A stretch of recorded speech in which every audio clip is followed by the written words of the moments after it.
Thank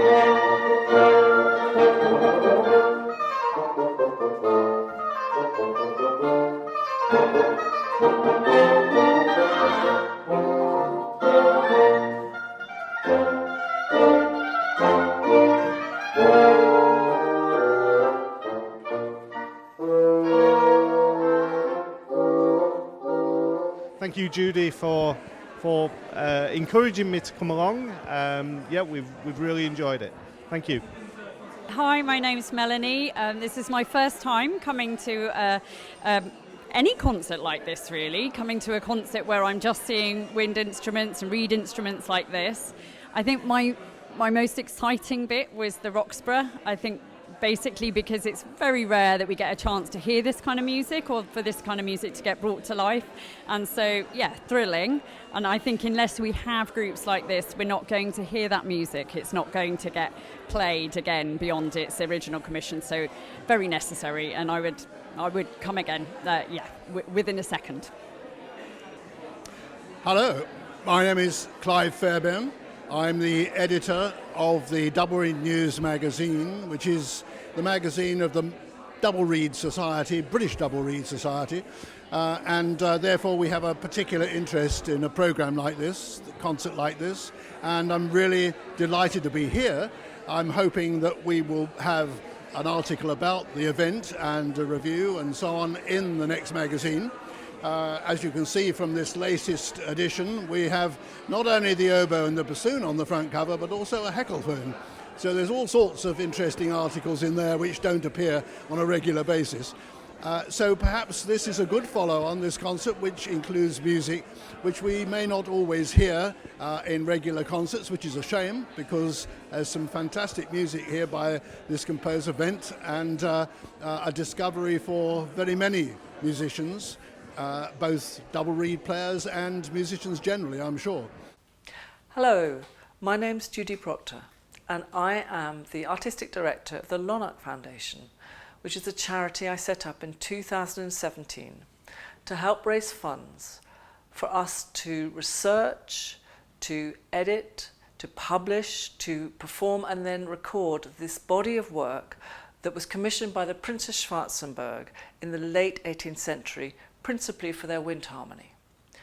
As a cor anglais player, I was very interested in this body of work, and so in the early 90s I set up the Lonarc Oboe Trio with Josef Sanders and James Horan, and we played the Beethoven trios, Krommer's trio and Wranitzky's trio, and because we felt we wanted a variety of repertoire, James Horan started to make arrangements for us.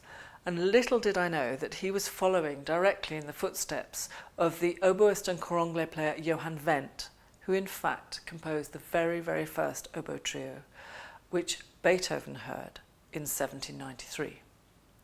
So in 2010, I discover that there are more oboe trios, not just these 4 that everyone's been playing, but there are 14 by Johann Wendt, Josef Triebensee, Franz Persinger.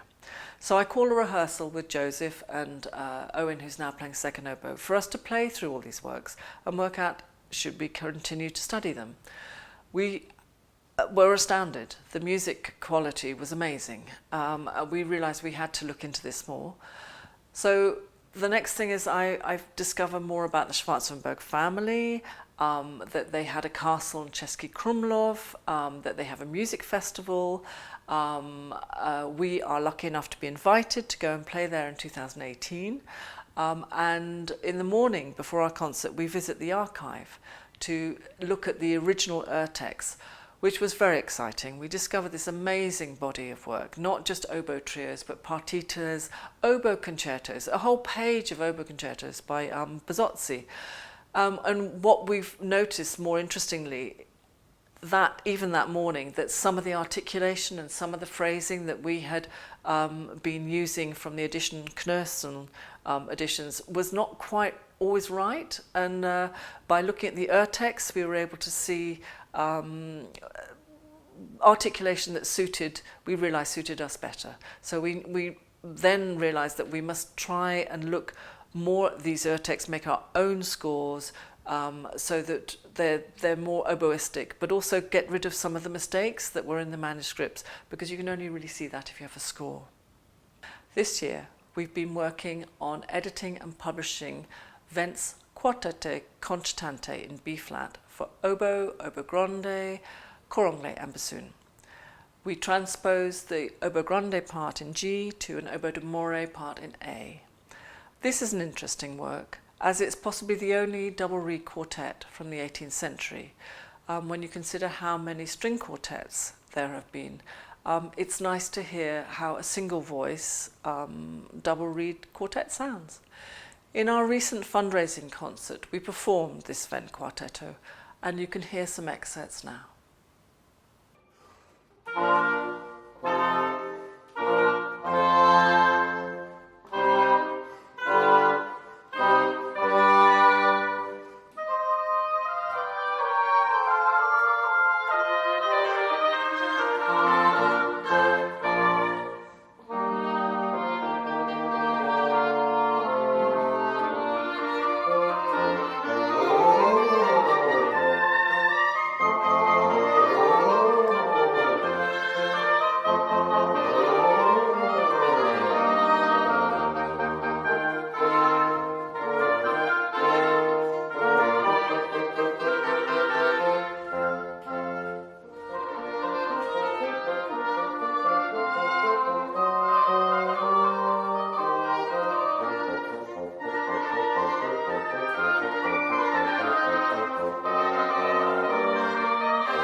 Well, I think you can agree that was really rather lovely music, and I'm very much hoping that we'll find another 18th century double reed quartet either in the archive at Český Krumlov or in the archives at the Liechtenstein Estate and the Imperial Library. Now moving on 200 years to 1984, Edwin Roxburgh is an oboist, and he is also a very fine composer who writes an oboe trio. This time he doesn't depend on harmony as much as multiphonics, and has some very interesting challenges to the players to create sounds that maybe they've never created before. So I'll hand you over to Josef, who will introduce the work further. A rather, what do they call it, handbrake turn to the 1980s and the music of Edwin Roxburgh, who, as an oboist himself, was fascinated by the possibilities of the modern oboe and shows the possibilities of to some, sort of exuberance in the next piece. Shadow play, his idea was that there would be foreground and background. So the foreground, I don't know, all of the instruments, but sometimes, for example, I had these screaming top bits and the other screaming high melody, and the others would be quite quiet in the background. So there'd be a lot of that where the dynamics are deliberately contrasted. There's a sense of you have to listen through the texture to see the shadows. A little direction he gave us that it should sound a bit like Brahms. So, well, you have to judge for yourself. Edwin Roxburgh's shadow play for two oboes and cor Anglais. Right.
Hello, my name's Tessa, and I've just heard the first half of the wind concert, which was absolutely fantastic. I'd never been to a concert entirely of wind instruments before, but I would certainly come again. And I liked the variety of music, and particularly the last piece, which reminds me of my friend who's an avant-garde jazz musician who plays the saxophone and clarinet, and there's a remarkable similarity in the pieces. We are now going to perform the variations on a theme by Haydn from his Symphony number 94, the Surprise Symphony, composed for oboe trio by Josef Triebensee. It's one of 4 oboe trios that he composed that we discovered in the Český Krumlov archive, and we're very pleased to announce that we are about to publish our new edition, and it will be available on our website.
I really like the friendly sound of the cor Anglais and bassoon, and it was also quite nice and low, and I like the oboe vibrating, and I like the cor Anglais when it was vibrating quite loudly. So we've been performing some works by Wendt for Quartetto and by Triebensee for a trio. These works only came about because of the Schwarzenberg Harmonie, which was founded in 1771. And it is for the lineup of 2 oboes, 2 cor Anglais, 2 horns and 2 bassoons. It came from quite a rich heritage of Bohemian chamber music, so it wasn't completely new. Wendt, in fact, wrote some quintets for 2, either a pair of cor Anglais, a pair of horns and a bassoon, or a pair of oboes, a pair of horns and bassoon. So the Schwarzenberg Harmonie, created in 1771, was the very first wind harmony in that area, and it was interesting in that they had the pairs of oboes and cor Anglais, along with the 2 horns and 2 bassoons. So we're really excited to be discovering these octets by Wendt. There are 5 partitas by Wendt, and there are 15 others by various other composers in the Český Krumlov library alone, and then there are further ones in the Imperial Harmony. The Imperial Library has harmonies mainly written for the wind harmonies that most people know about, the wind harmonies that Mozart wrote for, which was for 2 oboes, 2 clarinets, 2 horns and 2 bassoons. But this Schwarzenberg Harmonie is of a special interest to double reed players because it's got the 2 oboes, the 2 cor Anglais and the 2 bassoons in it. One of the things that for me is extraordinarily special about this ensemble is this recognition that we can't have a future in music unless we commission it. We will only be playing old repertoire. This ensemble is playing some very old repertoire, but also some very new repertoire, a little bit more of which you will hear later. The new music is absolutely critical. In 100 years' time, we want to be able to think of our great-great-great-grandchildren sitting listening to pieces that were written now, which will seem like old music to them. But we must have that, and we cannot have that music unless we're philanthropic. We can't have music, sadly we don't seem to be able to have music education either these days, unless we actually pay for it. So my plea to you is not just to sort of leave your bank cards at the door today, but to talk to everybody you know and spread the word about this and make the point that we can't have this extraordinary live playing on a Sunday afternoon and learn from it unless we pay to make quite sure, just even small amounts regularly, to make sure that this music can go on entertaining us, educating us, giving us things to fall in love with. And also, you're not going to have musicians like this here unless you provide the music for them in the future and the education for them in the future. So please, cough up, that's all I can say.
To see the bassoon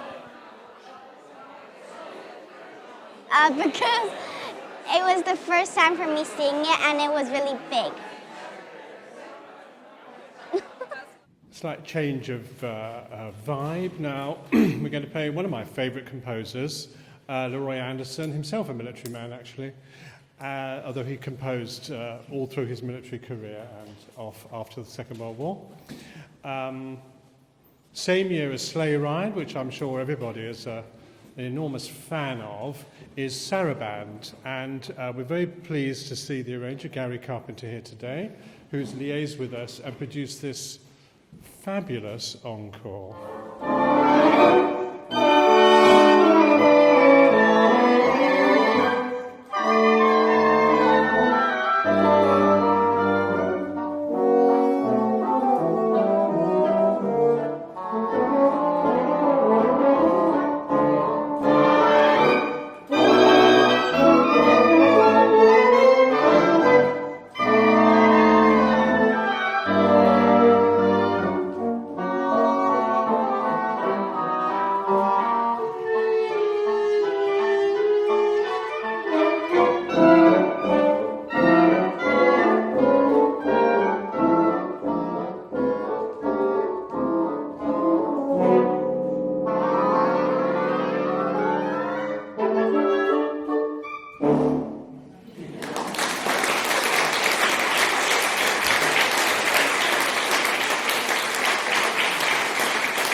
Well, I'm very pleased that we were able to put on this concert to bring to life this music that's been sitting in the archives at Český Krumlov, commissioned by the Schwarzenberg princes 250 years ago. We at the Lonarc Foundation have just commissioned an oboe trio by Edwin Roxburgh. We are going to be recording it alongside his shadow play and the 2 Beethoven trios in 2025. In order to do this and to bring to life this music, we do need patronage, and fundraising is very much a part of how we hope to continue. Here are a few words from one of our trustees, Gabby. Now, Gabby was born in the same town in South Germany where the Schwarzenbergs first originated. Good afternoon. I'm a trustee of the Lonarc Foundation, and I've been with Judy, who's one of the founder members, since the beginning, and I've been really around England with her. I've seen an awful lot of her concerts, and I'm so surprised of the beautiful playing, and it's very unusual, and you don't really hear this type of music very often, and I'm always very keen to promote them. They have been in Brighton at our local wonderful church, which is one of the cathedrals in Brighton. It's called the Cathedral of the Backstreets. They performed there and were brilliant. Now today we've heard a modern piece which I thought was superb. Quite surprising at the beginning, but then I thought, my God, would make incredible film music, and just the incredible art and craftsmanship of the musicians, and I think they must have put so much work into it, and it was just faultless. And I wanted to say we need a lot more of this type of music, and I would like to encourage everybody to donate to the foundation, because we have to make sure that we don't lose this exquisite music which has been played in hundreds of years ago, and then of course moving forward that they don't forget modern composers. We're not on the whole used to hearing very much, but I think it's very important for any musician or for the audience to keep abreast of music. Thank you very much.